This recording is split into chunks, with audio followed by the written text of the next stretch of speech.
Everyone, welcome back to my channel. ಎಲ್ಲರೂ ಹೇಗಿದ್ದೀರಾ? Dosa soft spongy ರೀತಿ ಅಂದರೆ ಬಾಯಲ್ಲಿ ಇಡುವಾಗಲೇ ಮೆಲ್ಟ್ ಆಗಬೇಕಾ?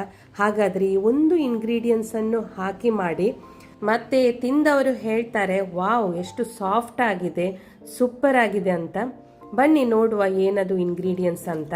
ಇಲ್ಲಿ ನಾನು ದೋಸೆ ರೈಸನ್ನು ನೆನೆಸಲಿಕ್ಕೆ ಹಾಕಿದ್ದೆ. ಇದರೊಟ್ಟಿಗೆ ಉದ್ದಿನ ಬೇಳೆ, ಇದರಲ್ಲಿ 2 ಕಪ್ ದೋಸೆ ರೈಸ್ ಇದೆ, 1/4 ಕಪ್ ಉದ್ದಿನ ಬೇಳೆ ಇದೆ, ಮತ್ತು ಅದು ಸರಿಯಾಗಿ ತೊಳೆದ ಮೇಲೆ 1 ಟೇಬಲ್ ಸ್ಪೂನ್ ಅಷ್ಟು ಮೆಂತೆಯನ್ನು ಹಾಕಿದ್ದೇನೆ. ಇದು ಎಲ್ಲ ಒಂದು 5-6 ಗಂಟೆ ನೆನೆಲಿಕ್ಕೆ ಇಟ್ಟಿದ್ದೆ. ಈಗ ಒಳ್ಳೆ ನೆನೆದಿದೆ. ಈಗ ಇದನ್ನು ಮಿಕ್ಸಿ ಜಾರಿಗೆ ಹಾಕಿ ಒಳ್ಳೆ ರುಬ್ಬಬೇಕು. ಇದನ್ನು ಅಂದರೆ ಸಾಫ್ಟ್ ಬ್ಯಾಟರ್ ಹಾಕಬೇಕು. ಮತ್ತು ಈ ಬ್ಯಾಟರನ್ನು ನಿಮಗೆ ಕೆಲವು ದಿನ ಇಟ್ಟು ಬೇಕಾಗುವಾಗ ದೋಸೆ ಮಾಡ್ಬೋದು. ತುಂಬ ಸಾಫ್ಟ್ ಬರುತ್ತೆ ಈ ದೋಸೆ, ಸ್ಪಾಂಜಿ ರೀತಿ ಇರುತ್ತೆ. ಈಗ ನಾನು ಇದಕ್ಕೆ ಉಪ್ಪನ್ನು ಹಾಕ್ತಾ ಇದ್ದೇನೆ, ಸಾಲ್ಟನ್ನು. ರುಚಿಗೆ ಎಷ್ಟು ತಕ್ಕಷ್ಟು ಉಪ್ಪು ಹಾಕಿದರೆ ಆಯಿತು.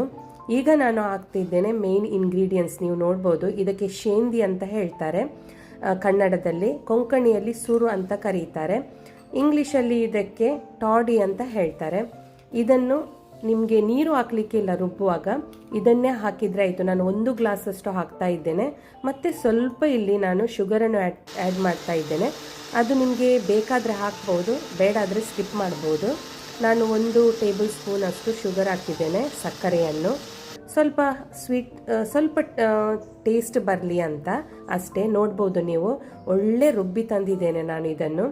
ಈಗ ಈ ಬ್ಯಾಟರನ್ನು ಒಂದು ದೊಡ್ಡ ಪಾತ್ರೆಗೆ ಹಾಕಿ ಇಡುವ, ಯಾಕೆಂದರೆ ಇದು ಉಬ್ಬಿ ಬರುತ್ತೆ. ನೀವು ಈ ಶೇಂದಿ ಉಂಟಲ್ಲ, ಅಂದರೆ ತುಳುವಲ್ಲಿ ಕಲಿ ಅಂತ ಹೇಳ್ತಾರೆ ಇದಕ್ಕೆ, ಇದು ಹಾಕಿದ ಮೇಲೆ, ಅಂದರೆ ಇದಕ್ಕೆ ಈಸ್ಟ್ ಏನೋ ಹಾಕಬೇಕಂತ ಇಲ್ಲ, ಇದೇ ಶೇಂದಿ ಹಾಕಿದರೆ ಆಯಿತು. ನಂತರ ಒಳ್ಳೆ ಉಬ್ಬಿ ಬರುತ್ತೆ. ನೋಡ್ಬೋದು ನೀವು, ಇದರಲ್ಲಿ ಏನು ಅಂದರೆ ಈ ಈಸ್ಟ್ ಎಲ್ಲ ಹೆಲ್ತಿಗೆ ಅಷ್ಟು ಒಳ್ಳೆಯದಲ್ಲ. ಈ ರೀತಿ ಶೇಂದಿ ಹಾಕಿದರೆ ದೋಸೆ ಕೂಡ, ಅಂದರೆ ಅದು ಸ್ವಲ್ಪ ಇದು ಇರುತ್ತೆ ಅಂತ, ಹುಳಿ ಇರುತ್ತೆ, ಆದ್ದರಿಂದ ಇದು ಬೇಗನೆ ಉಬ್ಬಿ ಬರುತ್ತೆ. ದೋಸಕ್ಕೆ ಈ ರೀತಿಯ ಬ್ಯಾಟರ್ ಇರಬೇಕು. ಮತ್ತು ಕೆಲವರು ಗ್ರೈಂಡ್ ಮಾಡುವಾಗ ಸ್ವಲ್ಪ 1 ಮುಷ್ಟಿಯಷ್ಟು ರೈಸ್ ಹಾಕ್ತಾರೆ, ಅದರಿಂದಲೂ ಸಾಫ್ಟ್ ಬರುತ್ತೆ ದೋಸೆ. ನೋಡ್ಬೋದು, ಒಳ್ಳೆ ಉಬ್ಬಿ ಬಂದಿದೆ ಇದು. ಒಂದು 4-5 ಗಂಟೆಯಲ್ಲಿ ಇದು ಬೇಗನೆ ಉಬ್ಬಿ ಬಂದಿದೆ, ಯಾಕೆಂದರೆ ಈ ಟಾಡಿಯನ್ನು ಹಾಕಿದ್ದೇವಲ್ಲ. ಮತ್ತು ರುಚಿ ಕೂಡ ಸೂಪರ್ ಬರುತ್ತೆ ದೋಸೆದ್ದು, ತುಂಬ ಸಾಫ್ಟ್ ಆಗುತ್ತೆ, ಒಂಥರ ಸ್ಪಾಂಜಿ ರೀತಿಯಲ್ಲಿ ಬಾಯಲ್ಲಿ ಇಡುವಾಗಲೇ ಮೆಲ್ಟ್ ಆಗುತ್ತೆ, ಅಷ್ಟು ಇದು ಆಗುತ್ತೆ, ಅಷ್ಟು ಸಾಫ್ಟ್ ಬರುತ್ತೆ ಈ ಶೇಂದಿ ಹಾಕಿದರೆ. ಇಲ್ಲಿ ನಾನು ಕಾವಲಿಯನ್ನು ಬಿಸಿ ಮಾಡಲಿಕ್ಕೆ ಇಟ್ಟಿದ್ದೇನೆ. ಒಳ್ಳೆ ಬಿಸಿ ಆಗಬೇಕು ಕಾವಲಿ, ಎಣ್ಣೆ ಅಂತ ಇರಬಾರ್ದು ಇದರಲ್ಲಿ. ಈಗ ನಾನು ನೋಡ್ಬೋದು 2 ಸ್ಪೂನಷ್ಟು ನಾನು ಈ ಬ್ಯಾಟರನ್ನು ಹಾಕಿ ದೋಸೆ ಮಾಡ್ತಾ ಇದ್ದೇನೆ. ಇದಕ್ಕೆ ಮೇಲ್ಗಡೆಯಿಂದ ತುಪ್ಪ ಯಾ ಬಟರ್ ಹಾಕಿದ್ರು ತುಂಬ ಟೇಸ್ಟ್ ಆಗುತ್ತೆ. ಇಲ್ಲಿ ನಾನು ಬಟರನ್ನು ಯೂಸ್ ಮಾಡ್ತಾ ಇದ್ದೇನೆ. ಸೂಪರಾದ ದೋಸೆ ರೆಡಿ ಆಗುತ್ತೆ. ಇದು ನಿಮಗೆ ಬ್ರೇಕ್ಫಾಸ್ಟಿಗೆ ಆಗ್ಬೋದು, ಈವ್ನಿಂಗ್ ಸ್ನ್ಯಾಕ್ಸಿಗೆ ಆಗಿರ್ಬೋದು, ಮತ್ತು ನಿಮಗೆ ಗ್ರೇವಿ ಜೊತೆ ಡಿಪ್ ಮಾಡಿ ತಿನ್ನಲಿಕ್ಕೆ ಕೂಡ ಯಾವಾಗ ಬೇಕಾ ಮಾಡಿ ತಿನ್ಬೋದು, ಬೇರೆಯವರಿಗೆ ಮಾಡಿ ಕೊಡ್ಬೋದು.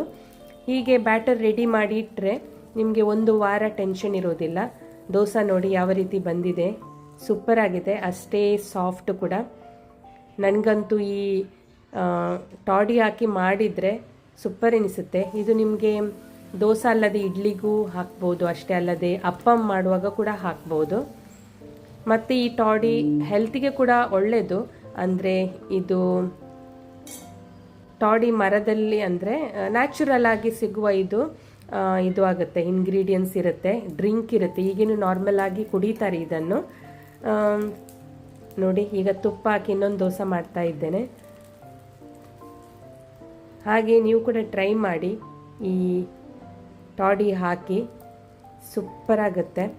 ನನಗಂತೂ ತುಂಬ ಇಷ್ಟ. ಇಂಡಿಯಾಕ್ಕೆ ಬಂದರೆ ದೋಸೆ ಮತ್ತು ಇಡ್ಲಿ ಎಲ್ಲ ಮಾಡುವಾಗ ನಾನು ಈಸ್ಟೆಲ್ಲ ಯೂಸ್ ಮಾಡೋದಿಲ್ಲ, ಈ ರೀತಿಯ ಶೇಂದಿ ಯೂಸ್ ಮಾಡಿ ನಾನು ದೋಸೆ ಇಡ್ಲಿ ಎಲ್ಲ ಮಾಡೋದು. ಇಲ್ಲಿ ನಾನು ದೋಸೆಗೆ ತಿಮರೆ ಚಟ್ನಿ ಮಾಡಿದ್ದೆ. ತಿಮರೆ ಅಂದರೆ ತುಳುವಲ್ಲಿ ಹೇಳ್ತಾರೆ, ಇದಕ್ಕೆ ಕನ್ನಡದಲ್ಲಿ ಒಂದೆಗಲ್ ಅಂತ ಹೇಳ್ತಾರೆ, ಕೊಂಕಣಿಯಲ್ಲಿ ಕರೆನೋ ಚಟ್ನಿ ಅಂತ ಹೇಳ್ತಾರೆ. ಸೂಪರ್ ಆಗುತ್ತೆ. ಈ ದೋಸೆಗೆ ನಾನು ಕರೆನೋ ಚಟ್ನಿಯಿಂದ ಸರ್ವ್ ಮಾಡ್ತಾ ಇದ್ದೇನೆ. ನೀವು ನೋಡ್ಬೋದು ದೋಸೆ ಯಾವ ರೀತಿ ಸಾಫ್ಟ್ ಸ್ಪಾಂಜಿ ಆಗಿದೆ ಅಂತ. ನೀವು ಕೂಡ ಟ್ರೈ ಮಾಡಿ. ಇಷ್ಟ ಆದರೆ ಈ ರೆಸಿಪಿ ಲೈಕ್ ಕೊಡಿ, ಶೇರ್ ಮಾಡಿ, ಸಬ್ಸ್ಕ್ರೈಬ್ ಮಾಡಿ.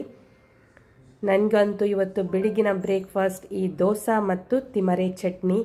ನಾನಂತೂ ಎಂಜಾಯ್ ಮಾಡ್ತೇನೆ. ಬಾಯ್.